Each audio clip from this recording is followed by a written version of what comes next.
gradually improved in one way or another, all hugely engaged in recent combat operations. Indeed, it's certain that all of the pilots flying in the Flypast we're about to see have a great deal of recent time in operational theatres in their logbooks. It looks like we have the aircraft in a slightly different order to yesterday, because the first one I can see running in with its refuelling boom down is the Boeing KC-135R Stratotanker, the USAF's ubiquitous air-to-air refuelling tanker. It's been in the Air Arms service, starting off with the early A model since June 1957. This one comes to us from the 351st Air Refuelling Squadron, part of the 100th Air Refuelling Wing at RAF Mildenhall.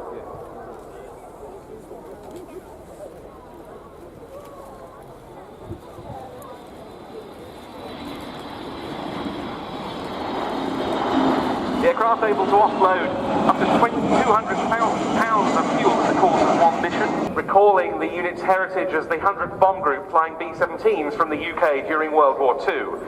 Then we have the Lockheed Martin C-130J-30 Hercules from the 37th Airlift Squadron of the 86th Airlift Wing at Ramstein Air Base in Germany. This is the latest stretched transport derivative of the C-130 family that has really developed from the early A models. The smoky Pratt & Whitney J57 engines now replaced by much more fuel-efficient CFM56 turbofans. Now we have our three Eagles, a pair of F-15Cs and a single F-15E Strike Eagle.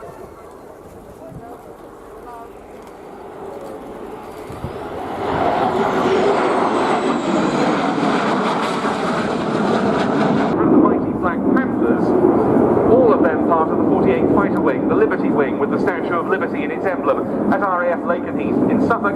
And then we have two Lockheed Martin F-16CM Fighting Falcons.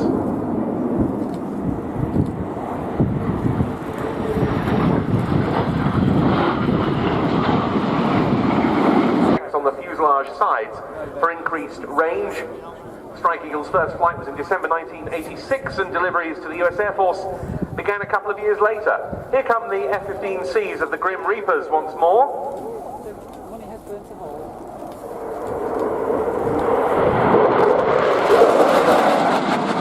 Fighter Squadron and its sister unit, the 492nd, the Mad Hatters.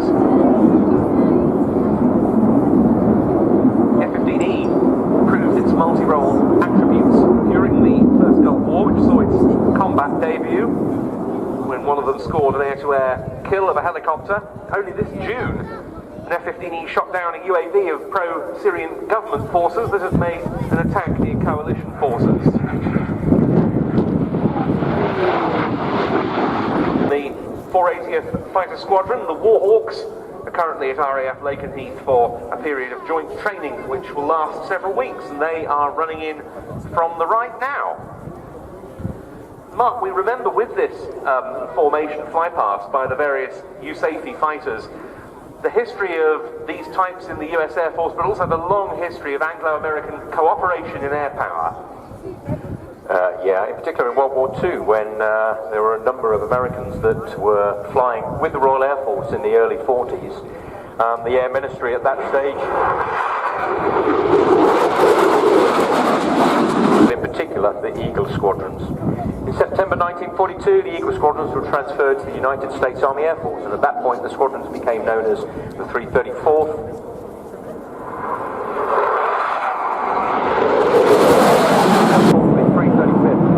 Squadrons. All three squadrons share a privileged, almost unbroken post-World War II history with virtually identical evolution. The F-15 Eagle, as you see here in front of you, over Iraq in the First World War on Operation Iraqi Freedom, and subsequently Enduring Freedom, where the circle of combined operations with the Royal Air Force was completed when they operated alongside the Tornado GR-1s of the Royal Air Force in the ground attack role.